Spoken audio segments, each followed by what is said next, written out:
What's good, guys? So after a 44% dump in just 7 days, SandBox has started a breakout that could potentially double the price from here. Let's look at SandBox. Let's look at my short-term, medium-term, and end of bull run price targets for SandBox. As usual, let's quickly look at the fear and greed index for the general market sentiment. We are currently sitting at 72 on the index scale. So this shows that greed is still high in the market, right? In my previous video, we were sitting at 74. So we've had a little bit of a dip, but from past history, we know that this is still high, right?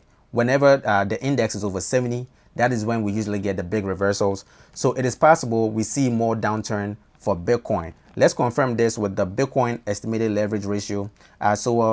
Looking at the leverage ratio chart, the blue line, we see that the leverage ratio is currently at 0.192.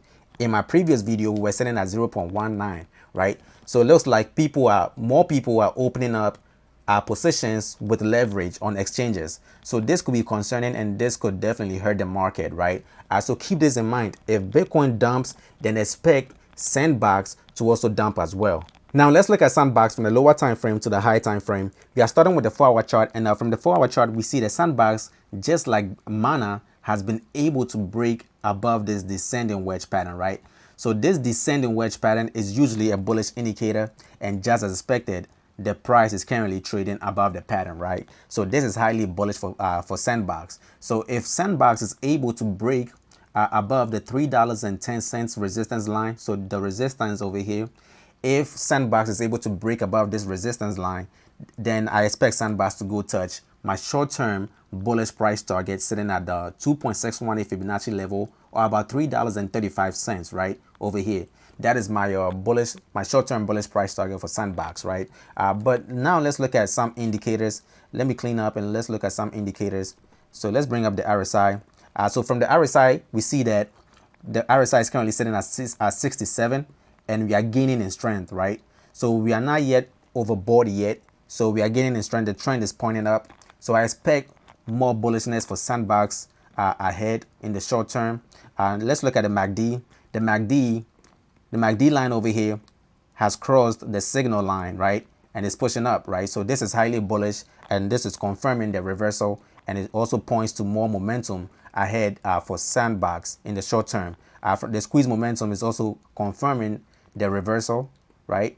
Now from the daily chart, SandBox looks much more bullish than Mana at the moment. SandBox has broken the $2.70 resistance level and is now pushing towards the all-time high. I was expecting SandBox to come down to the $1.63 level so I could load up my bags, but I'm not getting the opportunity with SandBox as well. SandBox is too bullish at the moment, and I believe SandBox will continue the bullish run, right? It will continue the reversal from here, and I expect SandBox, after breaking the all-time high at $3.50, I expect SandBox to continue to my medium-term price target at the 3.61 Fibonacci level, or at $4.41, right? That will be my medium-term price target for SandBox. Now from the weekly chart, just like I said in my previous video, SandBox is too bullish at the moment, right? And nothing goes up like this forever. I'm pretty sure we all know that. So I'm not going to remind you that there's a possible reversal ahead for SandBox, right? But now let's look at the RSI. So from the RSI, we see that the SandBox RSI is currently at 84 on the weekly time frame, right? We usually get the big reversals when the RSI hits 90, right? So 84 is not that far from 90.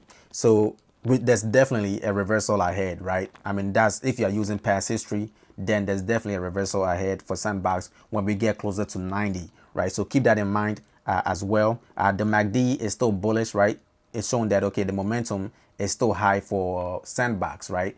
Let's look at the squeeze momentum. The squeeze momentum is still printing green bars, right? It's still printing green bars. So this is confirming the momentum, the high momentum for SandBox also. Now for my end of bull run price target for SandBox, I still have my price target sitting at the 4.61 Fibonacci level, or about $5.50. That'll be where I'll take most of my profits. But if Bitcoin gets an extended bull run, then using the logarithmic regression curve as an estimate, then I have my extended bull run price target sitting about between $12 and $18, right? that would be where I'll take most of my profits, most definitely, for SandBox. Now make sure to help a brother out. Hit that like button, hit that subscribe button. My name is Seth and I make crypto content. So if making more money with cryptos is something you are interested in, definitely hit that subscribe button and turn on notifications as well. And let me know what other coin you would like for me to cover in the comment section.